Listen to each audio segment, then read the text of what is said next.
नाही, विधानसभा निवडणुकीमध्ये मी या माळशिरस विधानसभा मतदारसंघामधून उभा होतो आणि प्रत्यक्ष मतदान आणि मत चोरी झालेलं मतदान याच्यामध्ये 1,08,000 इतका फरक होता। आमच्या तालुक्या हा अचंबित झाला। एखादा बॉम्ब फुटावा किंवा धरतीमध्ये भूकंप व्हावा अशा पद्धतीचं वातावरण आमच्या तालुक्यामध्ये तयार झालं। मग इलेक्शन कमिशनला जिल्हाधिकाऱ्यांना विचारण्यात आलं, अनेक ठिकाणी विचारण्यात आलं, पण यामध्ये कुणीही त्या पद्धतीनं EVM मशीनच्या बाबतीमध्ये उत्तरं द्यायला तयार नव्हते आणि सगळ्या तालुक्यामध्ये असं भयानक वातावरण तयार झाल्यानंतर पुढं मात्र मार्कडवाडी आणि दानोरे या दोन्ही गावांनी ठरवलं की आपण बॅलेट पेपरवरती निवडणुका घेऊ। म्हणजे काय करू की प्रातिनिधिक स्वरूपात जसं आपण भावला भावलीचं लग्न लावतो ते काय खरं असतं का? पण तरी ते पोलिसांनी उचलून नेलं आणि त्या ठिकाणी मोठी कारवाई करण्यात आली। सगळ्यावरती गुन्हे दाखल करण्यात आले। बॅलेट पेपरवरती मतदान घेऊ दिलं नाही। मग याची पडताळणी कुठं करायची? याची सत्यता कोण देणार? या EVMची चिप कुठं बनते? हे कोण बसवतं? ही भेलचे ECILचे अधिकारी ज्या वेळेला ह्या दोन्ही गव्हर्नमेंटच्याच कंपन्या आहेत आणि मग जिल्हाधिकाऱ्याकडे गेलो। जिल्हाधिकाऱ्यांना विचारलं, ज्या वेळेला तुम्ही याच्यामध्ये प्रोग्राम भरता तो प्रोग्राम कशा पद्धतीनं असतो आणि या प्रोग्राममध्ये काय आहे हे सगळ्या पक्षांना तुम्ही दिलं पाहिजे। त्याच्यामध्ये 1+1+ फक्त कॅल्क्युलेटरच असला पाहिजे। तुम्ही त्या दिवशी मॉकपोल दिल्यानंतर टाईम अँड डेट सेट करून तुम्ही जर दुसरा प्रोग्राम त्याच्या आतमध्ये ठेवत असाल तर तो कळणार कसा? नाही म्हणले, त्यावेळी आम्ही वन टाईम बर्निंग प्रोग्राम म्हणजे ज्या वेळेला आतमध्ये चिप टाकतो त्यावेळेला ती चिप फेविक्विकनं बर्न केली जाते आणि ती कुणालाही काढता येत नाही। ती ज्या वेळेला काढली जाते त्यावेळेला तिचे तुकडे तुकडे होतात, अशी क्लिप कुणालाही निघत नाही। पण तो प्रोग्राम आतमध्ये टाकताना बर्न करताना जर तुम्ही प्रोग्राम एक BJPला मतदान पडल्यानंतर दुसऱ्या पक्षाचं एक मतदान घ्यायचं अशा प्रकारचा प्रोग्राम असेल तर तो प्रोग्राम आम्हाला कळाला पाहिजे। म्हणून त्या ठिकाणी ज्या वेळेला मी अनेक व्हिडिओ बघितले मतदानाचे, ज्या वेळेला तरुण मुलं व्हिडिओ काढतात त्याच्यामध्ये बघितलं त्यावेळेला हा नेमकं हे VVPAT काय आहे, आत प्रोग्राम काय आहे आणि त्यावेळेला माझ्या लक्षामध्ये आलं की याच्यामध्ये पहिल्यांदा पत्रिका येते, त्याच्यावरती प्रोजेक्टरनं अशा पद्धतीनं त्या ठिकाणी याच्या माध्यमातून प्रोजेक्टरच्या माध्यमातून फिल्मच्या माध्यमातून त्याच्यावरती चित्र छापलं आहे असं 7 सेकंदाचं दाखवलं जातं। याच्यामध्ये चित्रच छापलं जात नाही, चित्र पाठीमागच्या बाजूला छापलं जातं आणि तुम्हाला हा डेमो मी या ठिकाणी दाखवतो की कशा पद्धतीनं हे चित्र छापलं जातं आहे। ह्याच्यामध्ये तुम्हाला या ठिकाणी हे हे हे हे हे ही चिठ्ठी आलेली आहे, प्रिंट होऊन आलेली आहे, पण यावरती कुठलंही चित्र नाही। आता प्रोजेक्टरच्या माध्यमातून हे चित्र या ठिकाणी तुम्हाला दाखवलं जाते। आता चित्र येतं आहे आणि ते चित्र आलेलं आहे। म्हणजे त्या ठिकाणी मतपत्रिका छापलीच जात नाही। ज्यावेळेला तुम्हाला टॅली द्यायचं आहे त्यावेळेला ती छापली जात नाही आणि तुटता नाही, ते तशाच पद्धतीनं चित्र निघून जाते, पत्रिका कोरी दिसते आणि पुन्हा ती खाली पडते। म्हणजे पाठीमागच्या बाजूला चित्र छापलं जाते। म्हणून माझ्या तालुक्यामध्ये एवढा मोठा असंतोष त्या ठिकाणी झाला। लोकांनी बॅलेटवरती मतदान घ्यायचं ठरवलं, ते काही संविधानिक नव्हतं। त्याच्यामध्ये काय इलेक्शन कमिशन पराभूतला घोषित विजय आणि विजयीला पराभूत घोषित असं काही करणार नव्हतं। तो भावला भावलीचा खेळ होता। तरीसुद्धा भावला भावलीचं सुद्धा लग्न लावायचं नाही, त्यांच्या वयाचे दाखले कुठं आहेत अशा पद्धतीचे प्रश्न विचारून त्या ठिकाणी आमच्यावरती गुन्हे दाखल केले। म्हणून ह्याच्यामध्ये आत्तासुद्धा ते नवीन आता उठाव झाला। राहुल गांधीने याच्यामध्ये वोट चोरीचे अनेक प्रकारे फक्त कागदपत्रकातला जो मतदार यादीमधला घोळ आहे तो 1% आहे, तो फार मोठा नाही।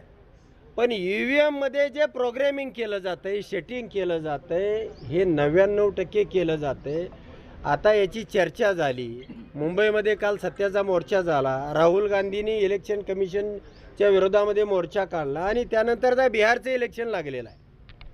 बिहारच्या इलेक्शनमध्ये माझं मत आहे, करतील नाही करतील, आपल्याला निकाल 14 तारखेला येणार आहे. तुमच्या मीडियामध्ये हे शेव राहणार आहे किंवा या राज्यामध्ये बघणारे, बाहेर राज्यामध्ये नाहीत बघणार, पण आपल्या राज्यामध्ये बघणारे लोक आहेत.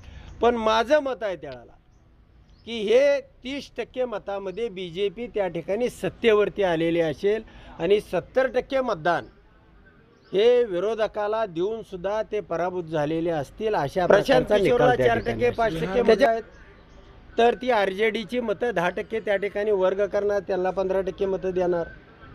तेज प्रताप यादव हे वेगळ्या बाजूने लढतायत, त्यांनासुद्धा या काँग्रेसची आणि RJDची मतं 5% पडणार असतील तर त्यांना 10% वर्ग करणार. एकूण मतदान 30% झालं, 5% इधर उधर जातील. समजा राहिले किती, 35% मतदान, 65% मतदान राहिलं.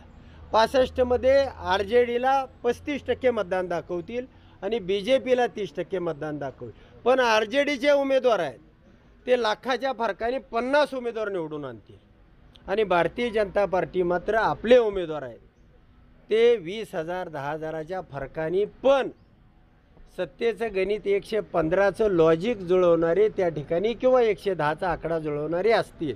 अशा पद्धतीचा प्रोग्राम बिहारमध्ये त्यांनी केलेला असणार. आणि तुम्हाला हेच चित्र उद्या TV मीडिया तुम्ही अनालिसिस करताना काय करणार, फक्त 30% मतं घेऊन सुद्धा BJP सत्तेवरती गेली.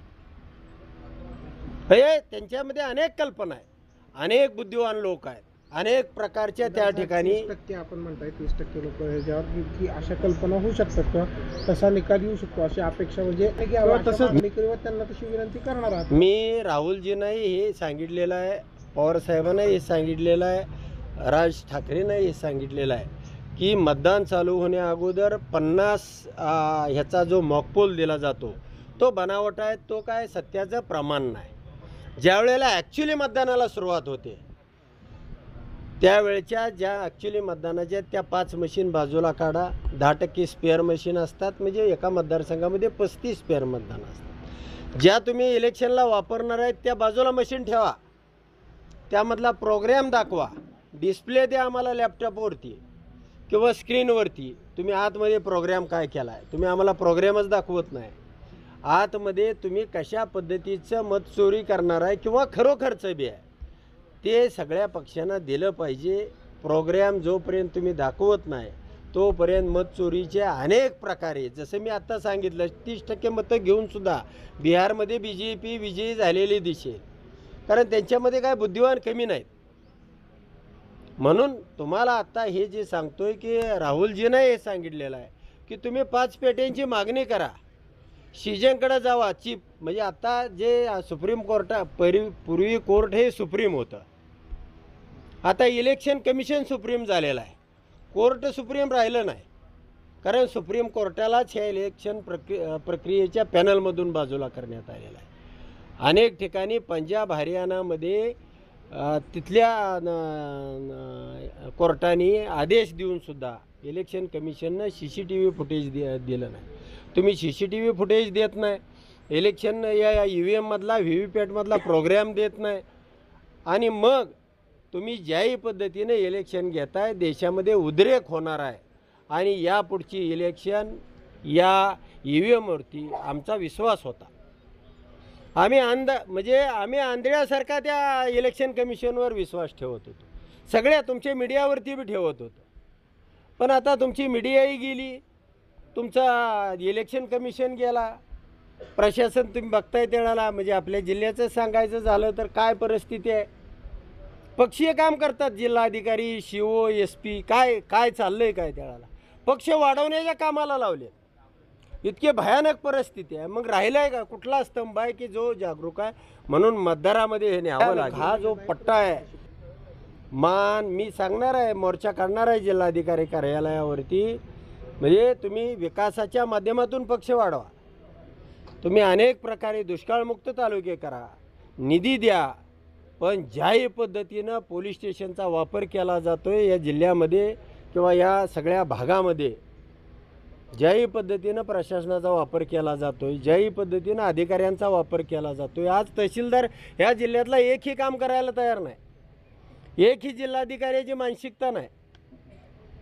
आणि जर तुम्ही असा गुंडाराज अधिकारीच करत असतील, काय प्रकरण आहेत ह्या राज्यातली भयानक, आणि हे कोण करतंय?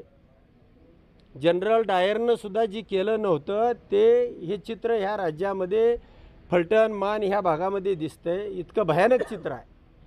आणि मग याच्या विरोधामध्ये लढलं पाहिजे, लोकांना जागं केलं पाहिजे, लोकांना ही लोकशाही निकोप असली पाहिजे.